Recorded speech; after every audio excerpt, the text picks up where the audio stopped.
तो hello students, इससे पहले हमने इलेक्ट्रिक फील्ड का टॉपिक स्टार्ट किया था। आज हम उससे आगे बढ़ेंगे कि एक प्रैक्टिकल वे क्या है। एक प्रैक्टिकली अगर हम सोचें तो एक प्रॉब्लम, मतलब कौन सी प्रॉब्लम कि अगर हमारे पास देखो दो चार्ज थे, एक कैपिटल क्यू एक स्मॉल क्यू। कैपिटल क्यू हमारा सोर्स चार्ज था, स्मॉल क्यू हमारा टेस्ट चार्ज था, जिसके ऊपर हम टेस्ट कर रहे थे कि कितनी फील्ड लग रही है, मतलब कितना फोर्स एक्सपीरियंस वो कर रहा है। ठीक है, अब हमने क्या किया कि हम देखना चाह रहे हैं कि इलेक्ट्रिक फील्ड मतलब किन किन फैक्टर्स पर डिपेंड करती है। क्योंकि फॉर्मूला तो हमने देख लिया, ऊपर लिखा हुआ E is to F upon Q. इसका मतलब तो क्या, ये क्या दर्शाना चाह रहा है कि अगर फोर्स ज़्यादा होगा तो इलेक्ट्रिक फील्ड ज़्यादा होगी, और चार्ज का मैग्नीट्यूड ज़्यादा होगा तो इलेक्ट्रिक फील्ड कम होगी। क्या ऐसा सच में है जो कि इस फॉर्मूले के अकॉर्डिंग हम समझ पा रहे हैं? तो इन्होंने एक प्रैक्टिकल एक्सपेरिमेंट किया। उन्होंने क्या किया कि जो कैपिटल क्यू था अनडिस्टर्ब छोड़ दिया, दैट मीन्स उसको टच नहीं कर रहे हैं अब हम। ठीक है, अब हम देखना चाह रहे हैं कि इसके ऊपर क्या क्या चीज़ें इफेक्ट डाल रही हैं। ठीक है, तो इसके लिए उन्होंने अलग अलग लोकेशंस पे इलेक्ट्रिक फील्ड और फोर्सेस कैलकुलेट की है। ठीक है, इससे पता चले कि ये वेरी किस तरीके से कर रही है भाई। तो इसमें सबसे इम्पॉर्टेंट, ये सारे बहुत इंपॉर्टेंट पॉइंट्स हैं। तो ये सेकंड पॉइंट बोल रहा है कि देखो, जो इलेक्ट्रिक फील्ड है कैपिटल क्यू के थ्रू, जो इलेक्ट्रिक फील्ड है वो एक, मतलब उसका जो फॉर्मूला है उसमें स्मॉल क्यू आ रहा है, लेकिन भाई वो स्मॉल क्यू पर डिपेंड नहीं करती। ये नहीं है कि स्मॉल क्यू उसके नीचे डिनोमिनेटर में, तो स्मॉल क्यू बड़ा होगा तो इलेक्ट्रिक फील्ड कम हो जाएगी। नहीं, इलेक्ट्रिक फील्ड इंडिपेंडेंट होती है स्मॉल क्यू के। इसको हाईलाइट कर लेना। ये क्यों होता है? क्योंकि उसमें देखो एफ भी आ रहा है, क्यू भी आ रहा है। इसमें फोर्स तो चार्ज के प्रोपोर्शनल होता है भाई, क्योंकि जितना ज़्यादा चार्ज होगा, जितना बड़ा चार्ज होगा, वो उतनी ज़्यादा फोर्स एक्सर्ट करेगा। ठीक है, दैट मीन्स फोर्स तो डायरेक्टली प्रोपोर्शनल होता है क्यू के। इसको कॉपी पे लिखो, force directly proportional to Q. ठीक है, लेकिन इलेक्ट्रिक फील्ड क्या होती है? F upon Q.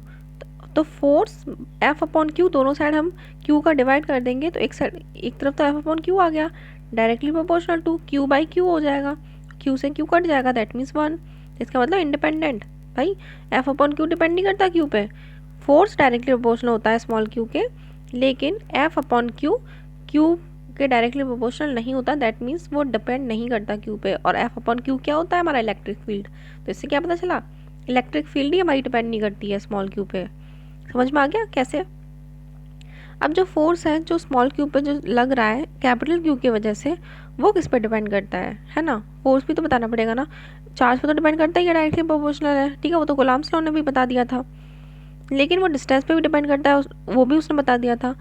Electric field की बारे में बात हो रही है। इलेक्ट्रिक फील्ड भाई चार्ज पे तो डिपेंड करती नहीं है, उसके फॉर्मूले में दो ही चीज़ आती है, एफ अपॉन क्यू। क्यू पे तो डिपेंड करती नहीं है।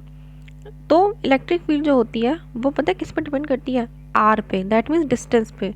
सिर्फ और सिर्फ इलेक्ट्रिक फील्ड डिस्टेंस पे डिपेंड करती है, क्योंकि इन्होंने अलग अलग पोजीशन पे इलेक्ट्रिक फील्ड निकाली थी, तो अलग अलग पोजीशंस पे अलग अलग इलेक्ट्रिक फील्ड आई थी।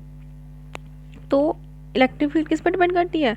सिर्फ पोजीशन पे, दैट मीन्स आर पे, क्योंकि इसका एक और फॉर्मूला तो है के Q by are square.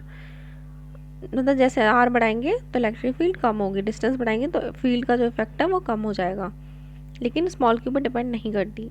Third point क्या बोल रहा है, ये ऊपर डायग्राम में भी बता दिया था मैंने कि पॉजिटिव चार्ज के लिए जो इलेक्ट्रिक फील्ड होती है वो आउटवर्ड होती है, मतलब उस चार्ज से बाहर निकलती हुई। और दूसरी तरफ अगर हमारा सोर्स चार्ज नेगेटिव हो तो इलेक्ट्रिक फील्ड उसके तरफ आती हुई होती है, मतलब नेगेटिव इलेक्ट्रिक फील्ड की डायरेक्शन जो होती है वो नेगेटिव टू पॉजिटिव होती है। दैट मीन्स नेगेटिव से बाहर निकलेगी, पॉजिटिव में आएगी वो। तो पॉजिटिव में वो उसकी तरफ, मतलब पॉजिटिव से जो इलेक्ट्रिक फील्ड होती है वो आउटवर्ड होती है, और जो नेगेटिव चार्ज होता है ना उसमें जो, सॉरी, इलेक्ट्रिक फील्ड की डायरेक्शन होती है वो पॉजिटिव टू नेगेटिव होती है, पॉजिटिव टू नेगेटिव। डायपोल की बताने लगी थी, सॉरी। जो फोर्थ पॉइंट है, जो फोर्स का जो मैग्नीट्यूड है चार्ज क्यू पे, किसकी वजह से? कैपिटल चार्ज की वजह से, क्योंकि हम स्मॉल क्यू पे ही टेस्ट चार्ज है हमारा, इसी पे टेस्ट कर रहे हैं फोर्स का मैग्नीट्यूड। ये किस पे डिपेंड करता है? डिस्टेंस पे, कि कितना दूर ये दोनों प्लेस हैं।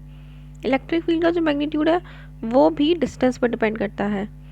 तो अगर डिस्टेंस इक्वल होंगी चार्ज कैपिटल क्यू से, तो जो मैग्नीट्यूड होगा इलेक्ट्रिक फील्ड का वो सेम आएगा। इट डजेंट मैटर कि वहाँ 3Q है 4Q है। ठीक है, अगर डिस्टेंस सेम है तो इलेक्ट्रिक फील्ड का जो मैग्नीट्यूड है वो सेम आएगा। जो इलेक्ट्रिक फील्ड का मैग्नीट्यूड है एक पॉइंट चार्ज के थ्रू, वो मतलब इसमें क्या है कि अगर हमारे पास एक स्फीयर है, ठीक है, तो उसको भी एज अ पॉइंट चार्ज हमें कंसीडर करना है इस पूरे चैप्टर में, क्योंकि उसकी स्पेरिकल सिमेट्री होती है, मतलब स्पीयर तो यार हर तरफ से सिमेट्रिक होता है ना, तो उसको क्या है, उसको कितना ही बड़ा स्पीयर हो, हम क्या मान लेते हैं कि उसके ऊपर जितना भी चार्ज है वो सब एक बहुत छोटे से एरिया में कंसनट्रेटेड है, और उसको हम as a point charge consider कर लेते हैं स्पीयर को भी। तो इसमें यही बताया गया है। बाकी electric field due to a system of charges हम अगली वीडियो में पढ़ेंगे। तब तक के लिए bye bye, and please please मेरे चैनल को सब्सक्राइब कर दीजिएगा। Thank you.